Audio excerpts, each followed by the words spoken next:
تصور کریں کہ کسی شخص کے پاس ایک ایسی لائف سیونگ دوا موجود ہے جو کسی بہت ہی مہلک بیماری کا واحد علاج ہے۔ صحیح۔ اور وہ شخص ایک ایسے مریض کے پاس جاتا ہے جو اس بیماری سے مر رہا ہے۔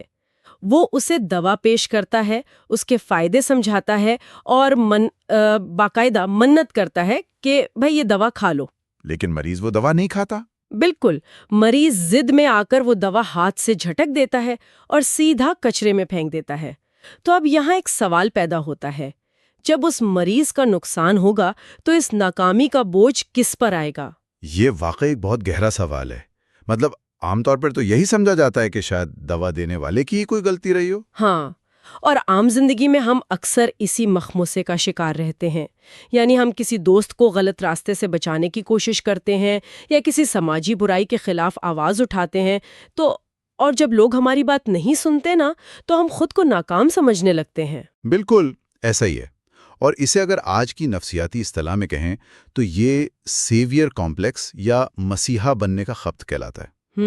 مسیحا کمپلیکس، یعنی ہم یہ سمجھ بیٹھتے ہیں کہ دنیا کو بچانے کی ساری ذمہ داری بس ہمارے ہی کاندھوں پر ہے۔ جی، اور یہ بوجھ انسان کو اندر سے بالکل کھوکھلا کر دیتا ہے، کیونکہ دیکھیں ہم ابلاغ یعنی محض بات پہنچانے اور زبردستی عمل کروانے کے درمیان کا جو فرق ہے نا وہ بھول جاتے ہیں۔ صحیح، ہم یہ مان لیتے ہیں کہ اگر سامنے والے نے ہماری بات نہیں مانی تو شاید ہمارے بات کہنے کے انداز میں ہی کوئی خامی تھی۔ اور یہی وہ چیز ہے جو ایک بہت گہرا نفسیاتی دباؤ پیدا کرتی ہے، ایک اچھے بھلے انسان کو مایوسی یا جسے ہم برن آؤٹ کہتے ہیں اس کا شکار کر دیتی ہے۔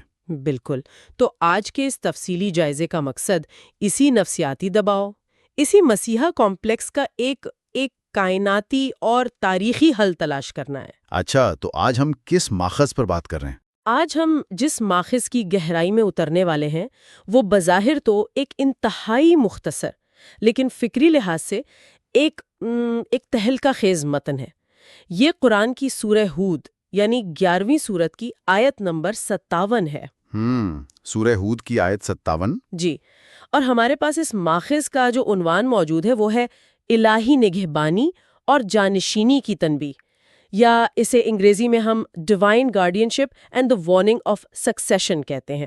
عنوان سے ہی اندازہ ہو رہا ہے کہ اس میں بہت گہرے تصورات چھپے ہیں۔ بالکل، ہم اس ایک آیت کی بنیاد پر یہ سمجھنے کی کوشش کریں گے کہ جب کوئی انسان یا کوئی قوم کسی بڑی سچائی کو ماننے سے انکار کر دے تو اس کا کائناتی نتیجہ کیا نکلتا ہے، پیغام پہنچانے والے کی اصل حد کیا ہے، اور اس پوری کائنات کے نظام کو کون اور کیسے سنبھالے ہوئے ہیں۔ یعنی یہ متن اس لحاظ سے حیرت انگیز ہے کہ یہ محض چند الفاظ میں ایک بہت بڑی تاریخی حقیقت کو بیان کر دیتا ہے۔ ہاں، تاریخی حقیقت اور انسانی نفسیات دونوں کو۔ بالکل، اور کائنات کو چلانے والے اصولوں کو بھی ایک ساتھ سامنے رکھ دیتا ہے۔ اس میں نہ صرف ایک فرد کے لیے رہنمائی ہے بلکہ پوری انسانی تہذیبوں کے عروج و زوال کا ایک پورا فارمولہ موجود ہے۔ اچھا، تو اس کی تہوں کو کھولتے ہیں، ماخذ کے بالکل ابتدائی الفاظ پر غور کرتے ہیں۔ الفاظ ہے فَإِن تَوَلَّوْا فَقَدْ أَبْلَغْتُكُم مَّا أُرْسِلْتُ بِهِ إِلَيْكُمْ۔ اس کا مفہوم کچھ یوں بنتا ہے کہ پس اگر تم منہ موڑتے ہو تو میں نے تم تک وہ پیغام پہنچا دیا ہے جس کے ساتھ مجھے تمہاری طرف بھیجا گیا تھا۔ دیکھیں، یہ الفاظ دراصل کسی بھی سچائی کو بیان کرنے والے کے کاندھوں سے وہ سارا بوجھ اتار پھینکتے ہیں جس کا ہم نے ابھی ذکر کیا تھا، وہ مسیحا کمپلیکس والا بوجھ۔ جی بالکل۔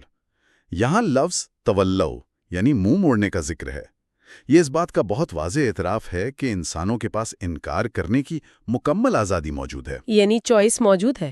ہاں، اور جب پیغام پہنچانے والا یہ کہتا ہے کہ میں نے تم تک وہ پیغام پہنچا دیا تو وہ دراصل اپنی ذمہ داری کی ایک لکیر کھینچ رہا ہوگا۔ اس کا کام صرف پہنچانا تھا۔ لیکن ایک منٹ، مجھے یہاں تھوڑا سا اختلاف کرنے یا کم از کم ایک سوال اٹھانے کی اجازت دیں۔ جی ضرور پوچھیں۔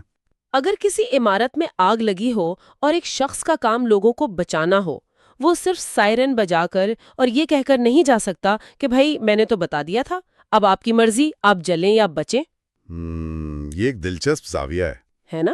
تو کیا صرف پیغام پہنچا دینا تھوڑا سا بے حس یا سرد مہری پر مبنی رویہ نہیں لگتا، خاص طور پر جب بات کسی عظیم سچائی یا انسانیت کی فلاح کی ہو رہی ہو؟ یہ ایک بہت منطقی اعتراض ہے، لیکن لیکن ہمیں جسمانی خطرے اور فکری یا روحانی انتخاب کے درمیان کے فرق کو سمجھنا ہوگا۔ اچھا، وہ کیسے؟ دیکھیں، جب عمارت میں آگ لگی ہو تو وہ ایک فوری اور مادی خطرہ ہے۔ وہاں آپ کسی کا ہاتھ پکڑ کر اسے کھینچ سکتے ہیں، زبردستی باہر نکال سکتے ہیں۔ صحیح۔ لیکن جب بات نظریات کی ہو، سچائی کو قبول کرنے کی ہو یا زندگی گزارنے کے اصولوں کی ہو، تو آپ کسی کا دماغ پکڑ کر تو نہیں کھینچ سکتے نا؟ ہاں، یہ تو ہے، نظریات زبردستی نہیں ٹھونسے جا سکتے۔ بالکل، آپ کسی کو زبردستی کوئی نظریہ نہیں پلا سکتے۔ زبردستی کروائی گئی اطاعت دراصل شعور کی موت ہوتی ہے۔ اور یہ جو ہمارا کائناتی نظام ہے، یہ آزادی انتخاب یعنی فری ول پر کھڑا ہے۔ شعوری آزادی۔ جی، اگر جبر کے ذریعے منوانا ہی مقصود ہوتا تو پھر پیغام بھیجنے کی ضرورت ہی کیا تھی؟ پھر تو انسان کو بس ایک روبوٹ کی طرح پروگرام کیا جا سکتا تھا۔ یہ نقطہ تو واقعی بہت گہرا ہے۔ یعنی شعوری آزادی کا احترام اتنا زیادہ ہے کہ نظام انسان کو غلطی کرنے اور یہاں تک کہ حق سے منہ موڑنے کا بھی حق دیتا ہے۔ 100% ایسا ہی ہے۔ اور دوسری طرف پیغام رساں کو یہ تسلی دی جا رہی ہے کہ تمہاری کامیابی اس بات میں نہیں ہے کہ کتنے لوگوں نے تمہاری بات مانی، بلکہ کامیابی اس بات میں ہے کہ تم نے کتنی دیانتداری سے بات پہنچائی۔ بالکل۔ اگر ہم اسے آج کے دور کی ایک مثال سے سمجھیں تو یہ کچھ ایسا ہی ہے جیسے آپ نے کسی کو ایک انتہائی اہم، ایک لائف چینجنگ ای میل بھیجی ہو۔ ای میل کی مثال۔ ہاں، آپ نے ای میل ڈرافٹ کی، اس میں سارے حقائق لکھے اور سینڈ کا بٹن دبا دیا۔ اب اگر ریسیور اس ای میل کو پڑھے بغیر ہی ٹریش فولڈر میں ڈال دے تو اس میں انٹرنیٹ سرور کا یا ای میل بھیجنے والے کا کوئی قصور تو نہیں ہے نا؟ واقعی، سرور نے تو اپنا کام کر دیا، اس نے ڈیلیور کر دیا۔ بالکل درست۔ اور یہی وہ احساس ہے جو انسان کو اس برن آؤٹ سے بچاتا ہے۔ جو لوگ معاشرے کی اصلاح کے لیے کام کرتے ہیں، جب وہ یہ اصول سمجھ لیتے ہیں تو ان کی وہ مایوسی ختم ہو جاتی ہے۔ یعنی وہ اپنا کام پوری لگن سے کرتے ہیں، لیکن نتائج کو لے کر اپنے ذہن کو خامخواہ کی اذیت نہیں دیتے۔ وہ جان لیتے ہیں کہ ان کی ذمہ داری ابلاغ ہے، کنٹرول نہیں۔ جی، ان کا کام صرف پیغام کی ترسیل ہے۔ اچھا، یہ تو ہو گیا پیغام دینے والے کا بوجھ اتارنا اور اسے نفسیاتی تحفظ فراہم کرنا۔ مگر ایک بہت بنیادی سوال ذہن میں آتا ہے یہاں۔ جی، وہ کیا؟ چلیں، پیغام لانے والا تو بری الذمہ ہو گیا، لیکن اگر سامنے والوں نے یا کسی پوری کی پوری قوم نے اس سچائی کو سننے سے، اس پیغام کو ماننے سے مکمل انکار کر دیا، تو اس سچائی کا کیا بنے گا؟ کیا وہ پیغام وہیں دم توڑ دے گا؟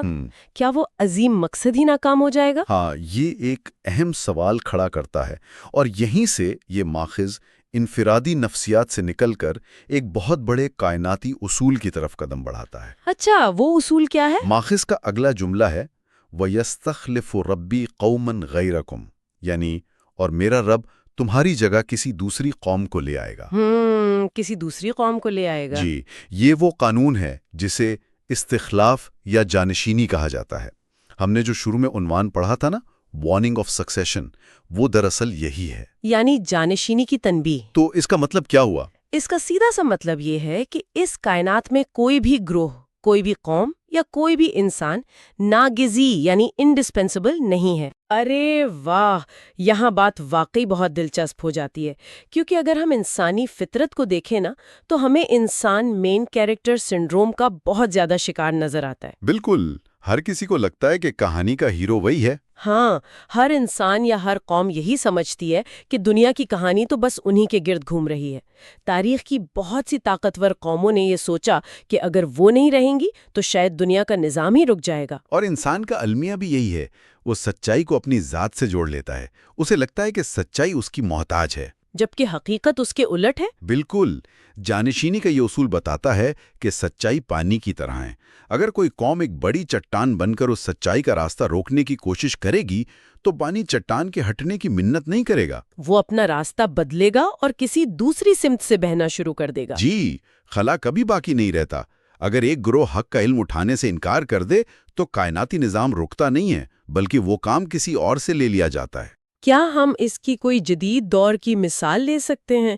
مثلاً جیسے ٹیکنالوجی کی دنیا میں اوپن سورس سافٹ ویئر ہوتے ہیں۔ ہاں، اوپن سورس کی مثال بہت زبردست رہے گی اس پر۔ مطلب ایک کوڈ ہے جو بہت ہی شاندار ہے، اب اگر ایک ڈیولپرز کی ٹیم مغرور ہو جائے اور کہے کہ بھئی ہم اس کوڈ پر مزید کام نہیں کریں گے، ہم اسے یہیں روک دیں گے، تو کیا وہ پروجیکٹ مر جاتا ہے؟ بالکل نہیں مرتا۔ نہیں نا، کوئی اور کمیونٹی آتی ہے، وہ اس کوڈ کو فورک کرتی ہے اور اسے آگے لے کر چل پڑتی ہے، کیونکہ اس کوڈ کی اپنی ایک افادیت ہوتی ہے۔ وہ پہلی ٹیم تاریخ کے پنوں سے غائب ہو جاتی ہے اور نئی ٹیم اس کی جانشین بن جاتی ہے۔ یہ واقعی ایک زبردست مثال ہے، اور یہی چیز ہمیں کارپوریٹ دنیا میں بھی نظر آتی ہے۔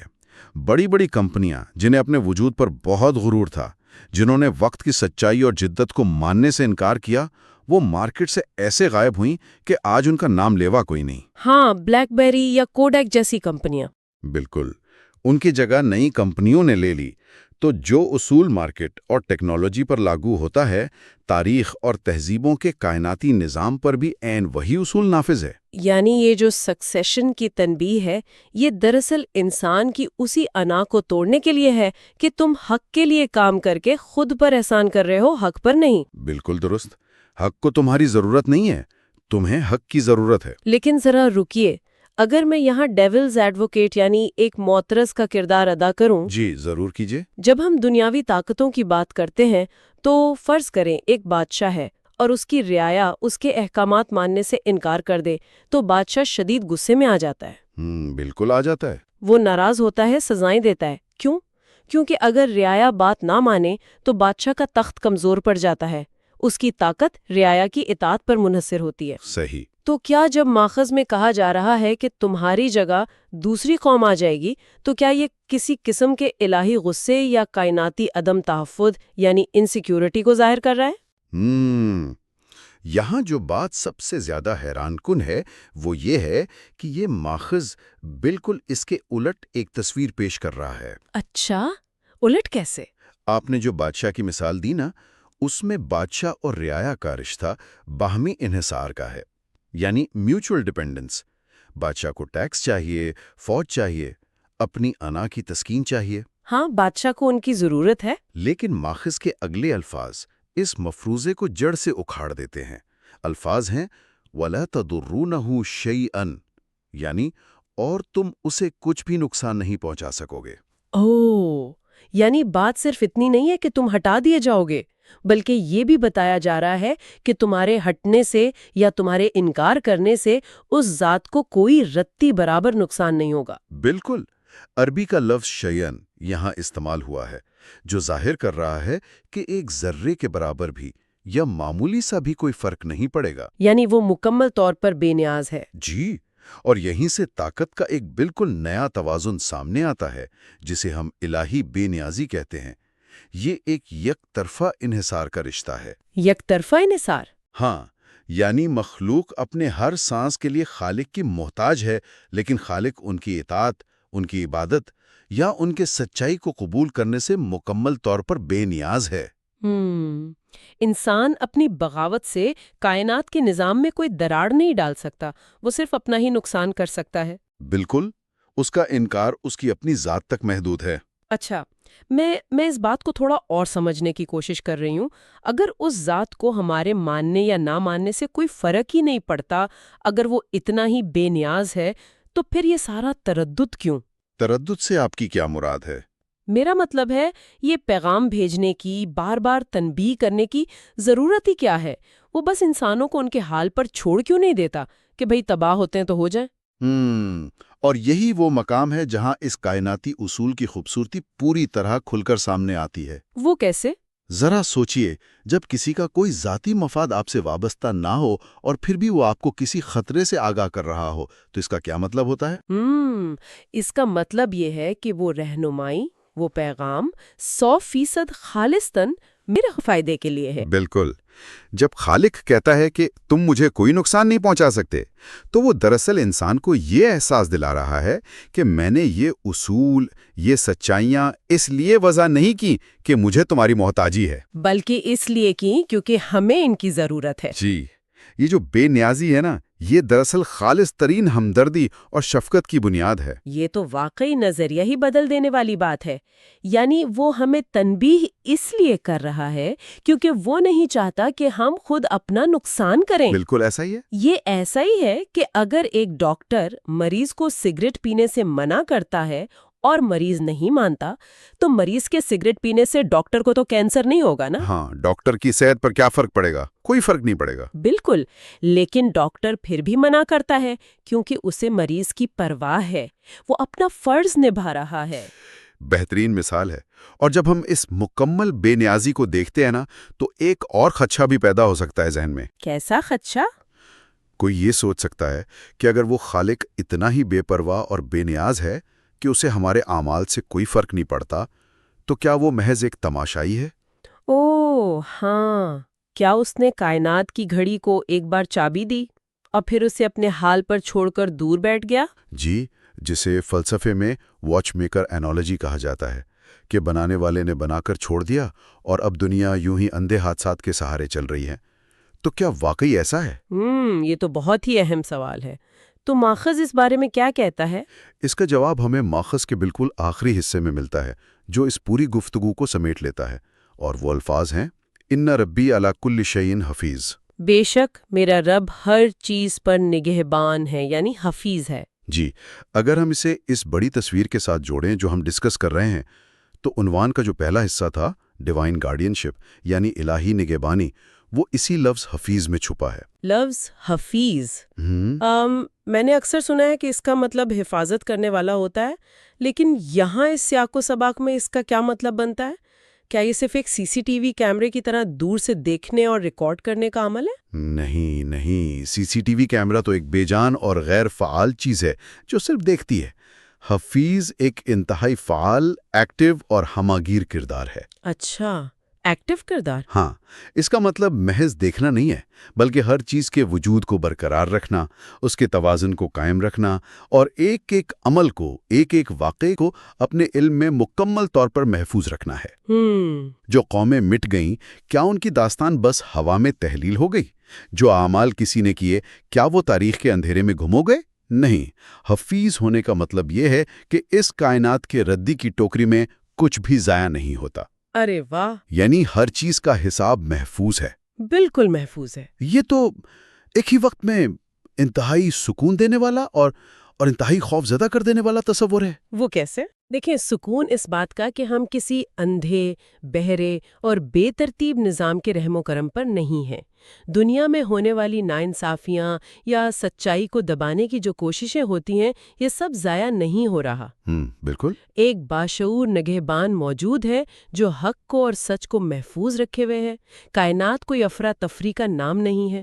اور خوفزدہ کر دینے والا تصور اس لیے ہے، جی، تنبیہ اس لحاظ سے ہے کہ اگر کوئی فرد یا کوئی طاقتور قوم یہ سمجھتی ہے کہ وہ سچائی کا گلا گھونٹ کر یا اس عظیم پیغام سے منہ موڑ کر آسانی سے نکل جائے گی اور کسی کو کانو کان خبر نہیں ہوگی، تو یہ اس کی خام خیالی ہے۔ بالکل خام خیالی ہے۔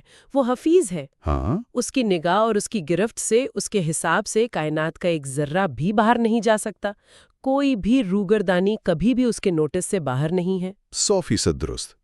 اور اب ذرا دیکھیے کہ کیسے اس ایک لفظ نے پچھلی تمام باتوں کو آپس میں جوڑ دیا ہے۔ کیسے؟ سب سے پہلے پیغام رساں کی آزادی انتخاب کا احترام کیا گیا، پھر جو لوگ انکار کرتے ہیں ان کی جگہ نئی قوم کو لانے کا اعلان کیا گیا، اور یہ بھی بتایا گیا کہ خالق کو انسانوں کے انکار سے کوئی نقصان نہیں ہوتا۔ صحیح۔ اور یہ سب کچھ کسی لاپرواہی کے تحت نہیں ہو رہا، بلکہ اس لیے ہو رہا ہے کیونکہ ایک حتمی نگہبان، ایک حفیظ پوری کائنات کو ایک بامقصد اور عدل پر مبنی نظام کے تحت چلا رہا ہے۔ کوئی بھی واقعہ بے ربط یا بے معنی نہیں ہے۔ تو اس سب کا مطلب کیا ہے؟ اگر ہم ان تمام بکھرے ہوئے موتیوں کو سمیٹیں تو ہم نے آج کی اس بیٹھک میں اس تفصیلی جائزے میں کیا سیکھا؟ ہم نے سب سے پہلے یہ جانا کہ اگر ہم کوئی سچائی کسی تک پہنچاتے ہیں تو ہماری ذمہ داری صرف ابلاغ ہے، اس پر زبردستی عمل کروانا نہیں۔ اور یہی اصول ہمیں ذہنی دباؤ اور اس مسیحا کمپلیکس یا برن آؤٹ سے بچاتا ہے۔ بالکل۔ اور پھر ہم نے جانشینی یا سکسیشن کے قانون کو سمجھا کہ اس دنیا میں کوئی شخص، کوئی ادارہ، کوئی تہذیب اپنے آپ کو انڈسپینسیبل نہ سمجھے۔ ہاں، کائنات کا نظام سچائی کو آگے بڑھانے کے لیے کسی مخصوص گروہ کا محتاج نہیں ہے۔ اگر ہم پیچھے ہٹیں گے تو نظام نئی فورسز کو، نئے لوگوں کو آگے کر دے گا، خلا کبھی نہیں رہے گا۔ اور سب سے بڑھ کر یہ کہ جس خالق نے یہ نظام بنایا ہے وہ ہماری بغاوتوں سے قطعی بے نیاز ہے، ہم اسے کوئی نقصان نہیں پہنچا سکتے۔ لیکن وہ اس کائنات سے غافل بھی نہیں ہے۔ وہ ایک کامل نگہبان، ایک حفیظ کے طور پر ہر چیز کا احاطہ کیے ہوئے ہیں۔ یہ واقعی سوچ کے دھاروں کو بدل دینے والا ماخذ ہے۔ یہ انسان کی انا کو بھی توڑتا ہے اور اس کے اندر ایک گہری ذمہ داری کا احساس بھی پیدا کرتا ہے۔ بالکل، اور اسی کے ساتھ ہی ہماری یہ آج کی گفتگو اپنے اختتام کی طرف بڑھتی ہے، لیکن اس سے پہلے کہ ہم رخصت ہوں، انہی باتوں سے جڑا ایک سوال میرے ذہن میں گردش کر رہا ہے۔ اچھا، وہ کیا سوال ہے؟ ایک ایسا پہلو جس پر ہم سب کو اکیلے میں بیٹھ کر ضرور سوچنا چاہیے۔ ہم نے بات کی کہ جب ایک قوم نافرمانی کرتی ہے تو خدا اس کی جگہ کسی اور قوم کو لے آتا ہے جسے ہم نے جانشینی کہا۔ جی، استخلاف۔ اور ہم نے یہ بھی بات کی کہ وہ حفیظ ہے، یعنی ہر چیز کی حفاظت کرنے والا۔ تو کیا ایسا نہیں ہو سکتا کہ یہ جو جانشینی کا عمل ہے، ایک قوم کو ہٹا کر دوسری کو لانا، یہ دراصل خود اس پیغام کی حفاظت کا ہی ایک طریقہ ہو؟ یہ بہت گہرا نکتہ ہے۔ مطلب وہ نافرمان اور کرپٹ ہو جانے والے افراد کو راستے سے ہٹا دیتا ہے تاکہ سچائی کبھی مٹنے نہ پائے۔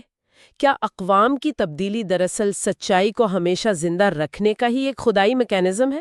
واہ، یہ واقعی ایک ایسا سوال ہے جو تاریخ کو دیکھنے کا ہمارا پورا نظریہ ہی بدل سکتا ہے۔ تو اس سوال کے ساتھ آج کے اس تفصیلی جائزے کا یہیں اختتام ہوتا ہے۔ اگلی بار ایک نئے ماخذ اور نئی سوچ کے ساتھ حاضر ہوں گے۔ خدا حافظ۔ خدا حافظ۔